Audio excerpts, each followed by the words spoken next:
welcome to Forming Financial Freedom. I'm your host, Jamie Farnsworth, and today we have Ali Jawad with us, who has several different things going for him, but he is the owner and operator of Urbanville.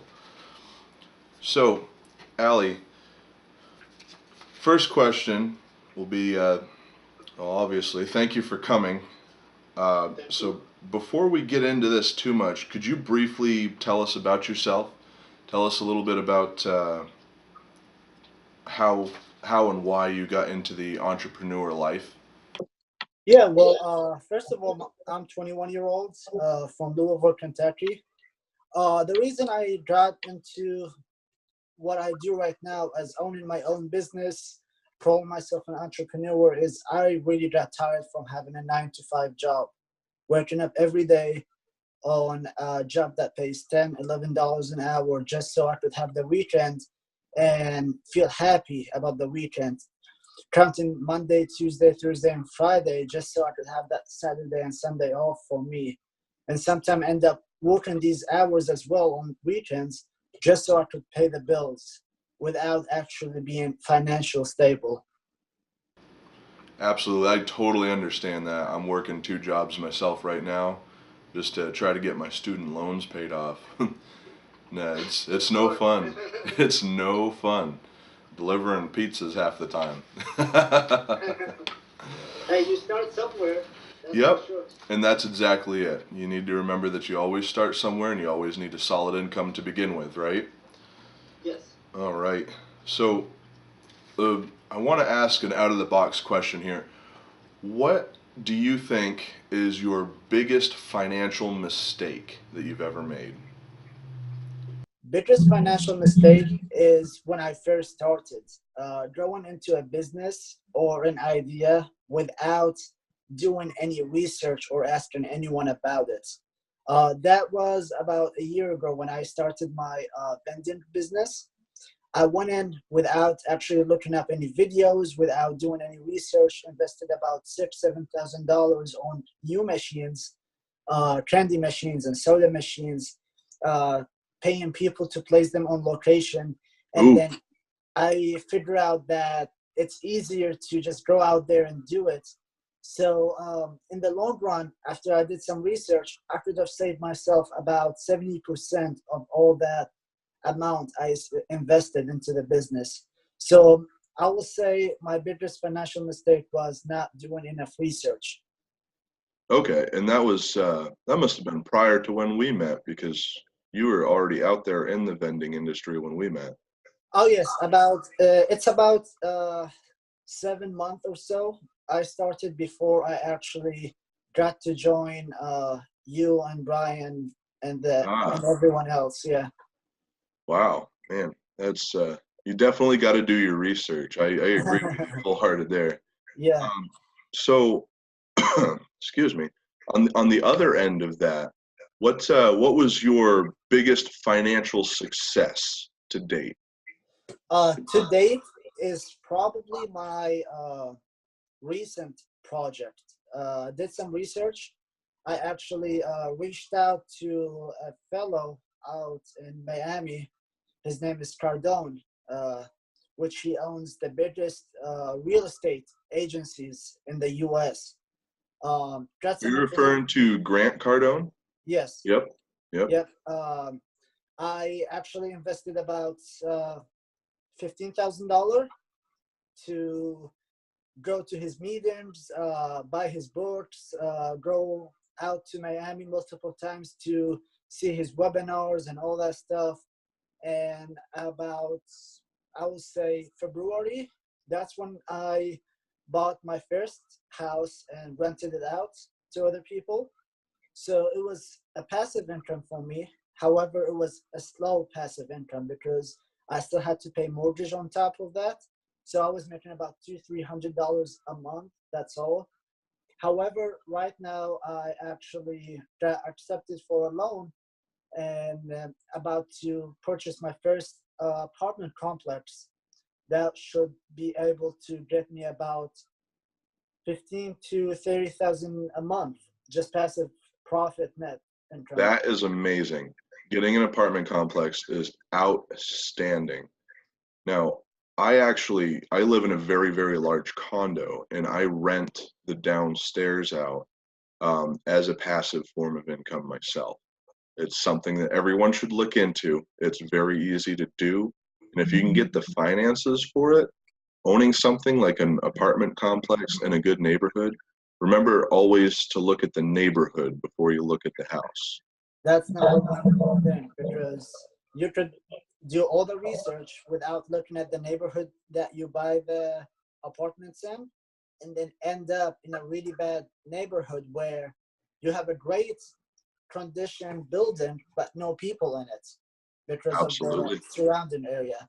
And it's a business that will always go up in price because every day people are looking for new houses, new apartments, so it will never go out of business, that's for sure. Absolutely. I agree with you full hearted there. So I have another question that's probably outside the realm of entrepreneurship here for you. What is in your daily routine? Do you think there's anything in your daily routine that's different from that of someone who's not seeking a successful lifestyle? Absolutely. Daily routine for an entrepreneur or someone who is trying to pursue a business is way different from someone who just having one job and not doing anything else. My daily routine starts at 4 a.m. every day. That's when I wake up. 4 a.m., go to sleep at 10 p.m. The reason why I wake up at 4 is I want to be ahead of everyone. I have to run a mile every morning. So I go out. If it's raining, snowing, sunny outside, I will still do it. And then as soon as I go back home, it's funny, but the first thing I do is do my bed. People ask me why I do that because the reason behind it, even if I have a really bad day or a really good day, let's say it's bad, get home at 10 p.m. after all the meetings, after all the stuff, interviews I had to do. As long as I had a decent day, I know when I go back home, I would get a done bed, something that is just ready to go for me to sleep in without having to spend more time doing it. So I would say my routine just wake up at 4 a.m., run, do my bed, eat breakfast, and probably head out around 7 a.m. That's when my day starts. Um, You know, I find it interesting because I never really like thought about it, but I also make my bed every single morning, and it's something that started when I got into the whole entrepreneur lifestyle, and you know, I never actually put two and two together. It's very interesting that you have a reason for it. yeah, because it's a really small thing that you do on your day, and if you accomplish that small thing in the morning, even when you are tired, you will be able to accomplish other things throughout your day without hesitation. Absolutely. So we'll move on from there, and this is a very serious question. I want you to think on it for a second. I know you might have already had some time to think on this, but this is a question that really, really separates the entrepreneur from the average Joe, from the average person out there. If your bank account were to get depleted, your credit score were to get depleted, everything's gone, all your assets are gone, you have nothing. How would you recover? If this happened tomorrow, what would you do right now or what would you do tomorrow to try to recover from such chaos? To be honest, in my opinion, and this question is varies from one person to another, so there is no right or wrong answer for that question in particular. Um, in my situation, first thing I will do at 7 a.m. in the morning, I'm going from a business to another, applying for jobs, because I will not go anywhere in my life if I don't have a solid, stable income coming in every week or two for me.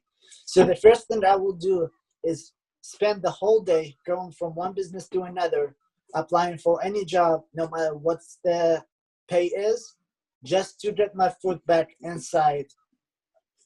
Uh, Getting cash flow. You need to have cash flow. And after I have that cash flow, that's when I start saving up some money, looking up some other stuff, and that's how I build myself back up.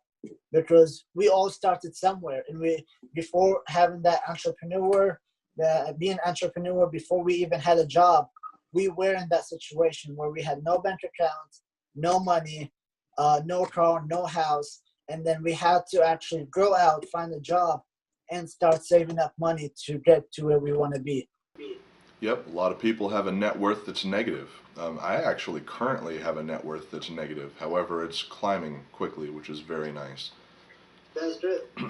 So, from there, how did you get from, if I remember correctly, when we first met, you were talking about police academy, right? Yes. Yep.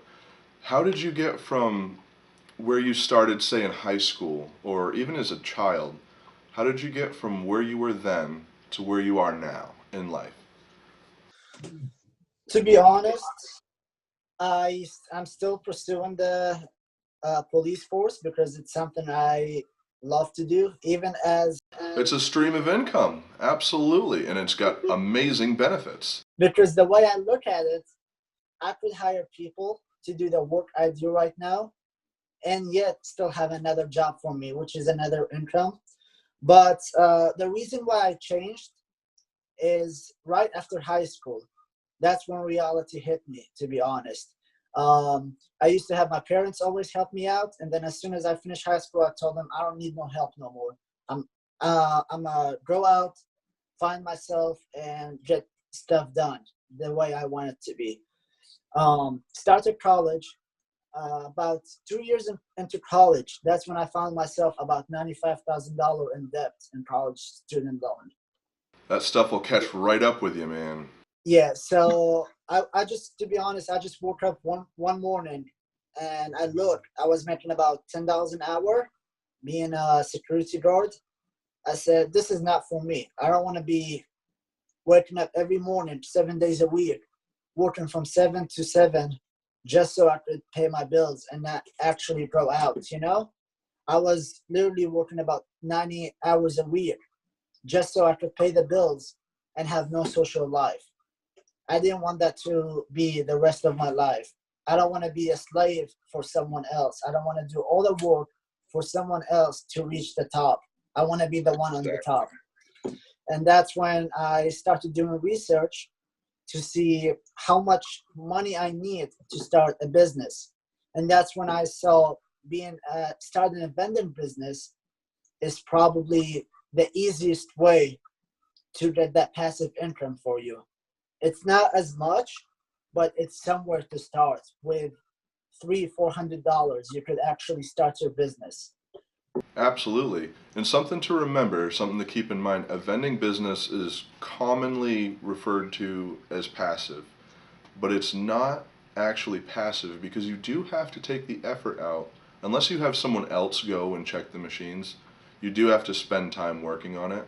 However, the ROI on your time, for those of you who don't understand what that is, it's your return on investment.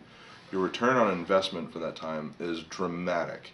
If you do it right, you can go out and collect a couple machines in a day and make $1,500.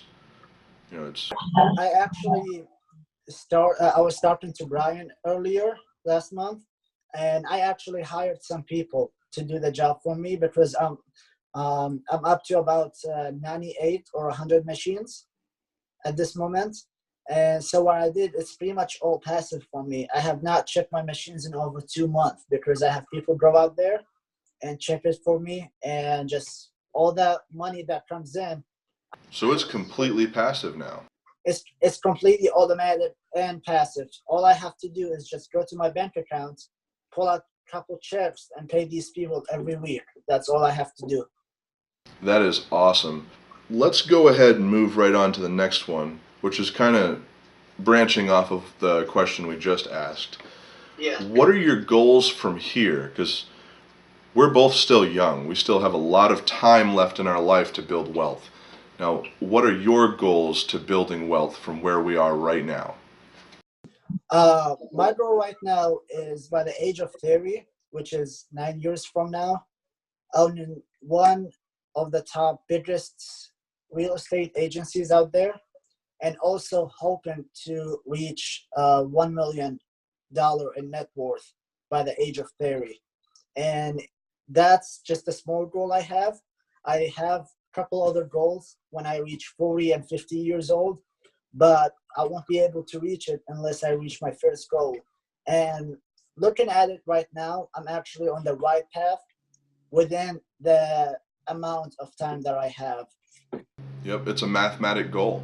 A lot of people think it's a lot harder than it actually is, but all it is very simple math, and you just do it. All it takes is math and time.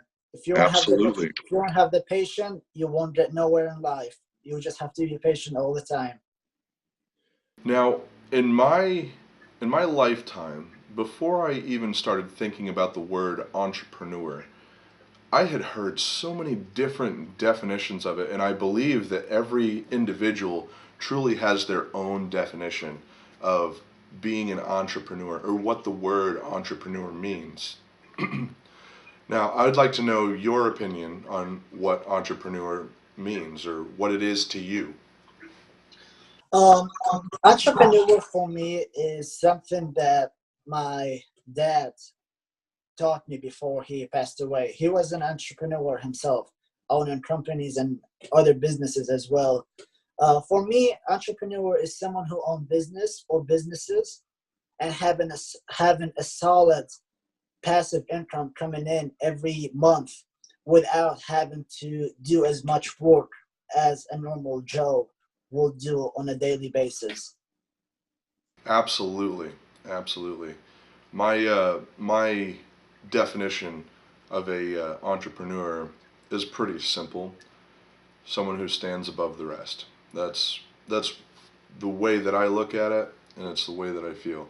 Someone who's simply That's actually the way, is being on top is what makes you an entrepreneur and have you in a different category than an employee who just have one job.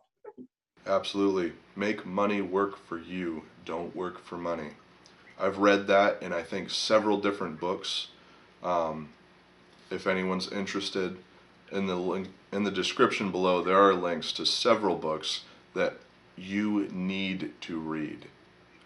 That There's that that's one of the things I read in Cardone University 10 times book is have the money work for you. Don't work for the money, and Yep. also being in a job, you put in all that work to be replaced the other day. You know, you could have a job for 10, 15 years, but you could mess up one time, just a small mess, and they could cut you off and have someone in your spot the day after. Yep. But being an entrepreneur, you will fail, you will stumble, and you probably will go broke for the first 4 or 5 years. But at the end, you still call yourself entrepreneur because you know the risk that you put into this business will pay off eventually for you if you did the right thing at the Absolutely. beginning. I could not have said that better myself. And that line that we were talking about earlier, Grant Cardone uses it. Um, there's a whole bunch of other people. The author of Rich Dad Poor Dad, he uses the same line. The book that you mentioned is actually in the description below. They're amazing books. I've read all of them, and they're very, very good reads. So to move on from there, uh, if you had to give 3 guided principles to our viewers as to what they should do with their life right now, if they're sitting on the couch watching TV, what should they do? What are their 3 guided principles they should follow? The first one, as you said, sitting on the couch watching TV. First thing they need to do is change that because they are spending their money on they're spending their time on entertainment rather than investing that time to be a better self, better their self in the future. I will say first one is time. You need to manage your time. Also, manage your money. That's the first two factors. And third one is just do research. If you want to be a better person, you will need these three principles in order for you to success. Go watch your browsing history. See how many times you actually look for an educational video or a tutorial on how to open up a business or how to pursue a business, and see how many times you actually go on YouTube or any other search engine for your self-entertainment. Absolutely. If you only have one video watching a tutorial on how to open up a business and 10 other videos for entertainment, you're not doing the right thing. It's supposed to be the other way around. I spend most of my times looking up videos, doing research, having people make fun of me because they say, you're watching videos that make no sense. They just want your money. And at the end, I'm like, whatever, I just need to focus on myself, not watching any entertainment, even though I want to. You know, it's so tempting to just stop doing what you're doing and just go watch a funny video, go watch a movie. Absolutely. But you just have to be patient because it will take time and effort for yourself. Yep. Motivation is built. It's not something that you simply have. You need to build it from within, and it is very, very difficult to maintain.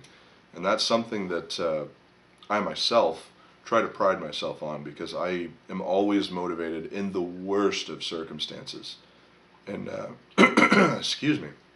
But absolutely, I couldn't agree with you more on your 3 steps. That's very, very good ones. So, the next question is a bit of a personal question. How many streams of income do you currently have right now as we're speaking? Yeah, sure. Right now I have 4 streams of income. I would say 2 of them are based on passive income, and the other 2 I have to do some work for. My highest income right now is from the real estate, averaging about 10,000 a month. That's passive income, net profit from about a year and a half into the business so far. That's amazing. Outstanding. My second highest income is from the vending machines income. 100 machines, averaging between $30 to $100 each machine, making about 5 to 7,000 before net profit, gross profit 7. That's the gross profit. Yeah. So approximately 50% of that is probably actual profit. Yeah. I can't give out a solid number because every month is different from the month before. My third business is an online business that I own, which is it's still small in beta version. What we do is graphic designs and also website designs for other people.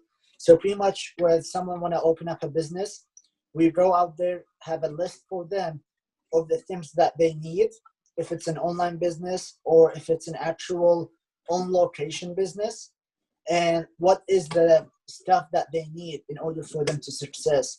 So pretty much it's a paid service to teach them to be successful.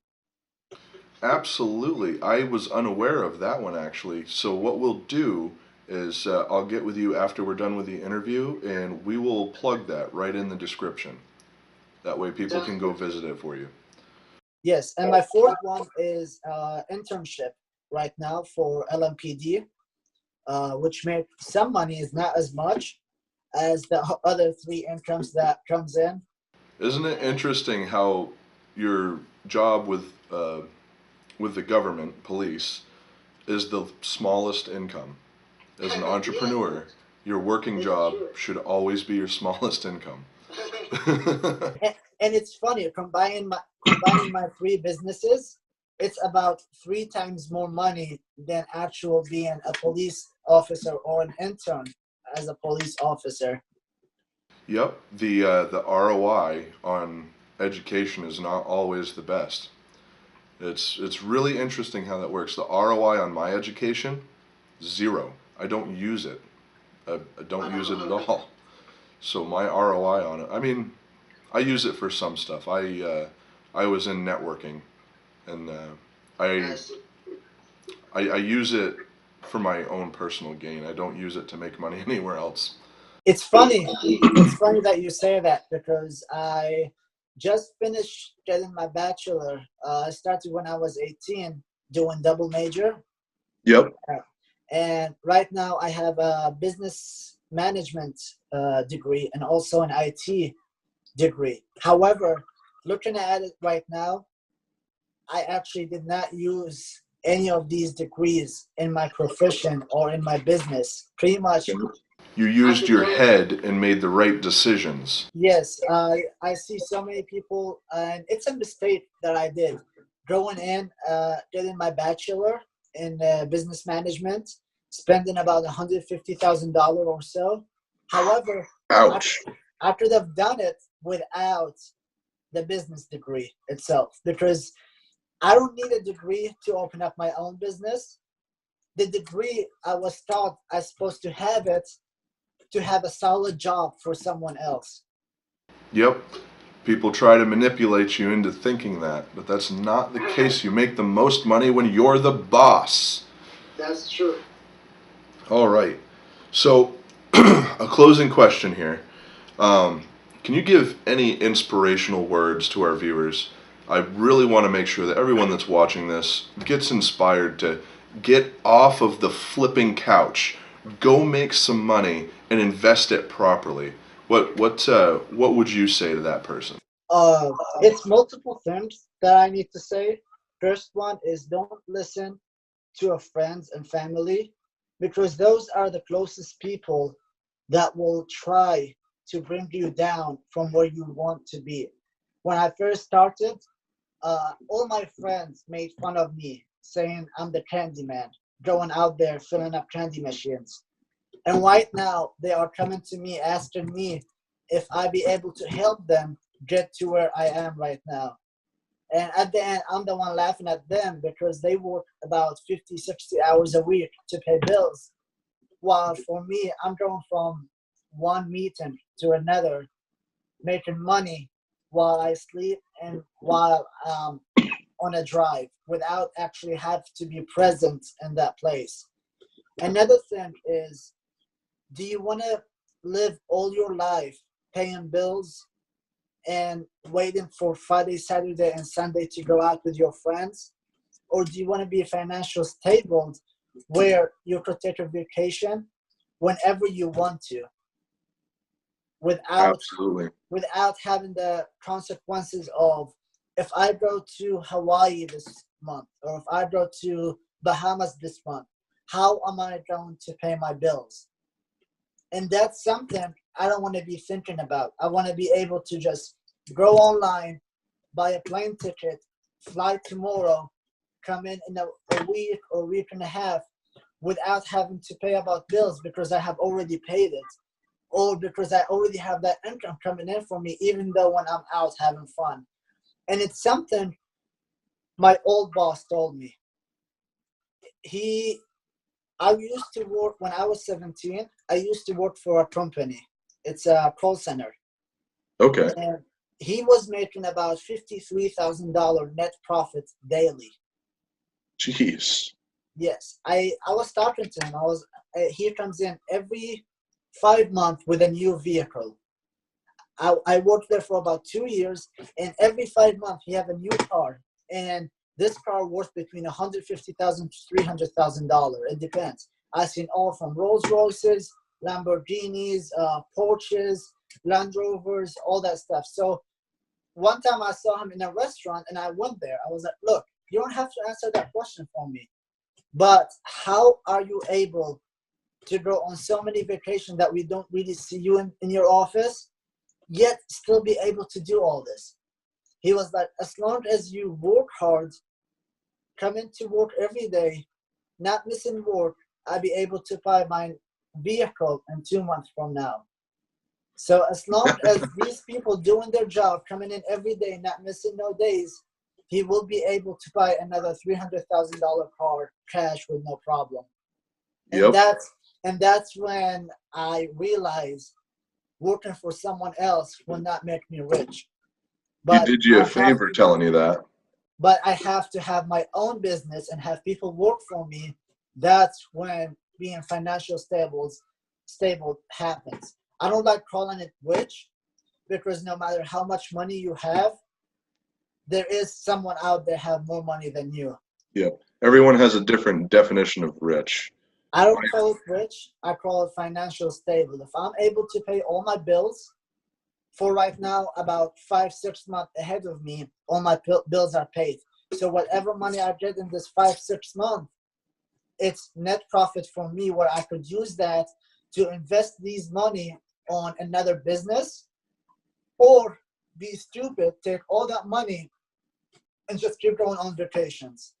It's Yep. all about how you use your money. And Or like your old boss buying a whole bunch of liabilities.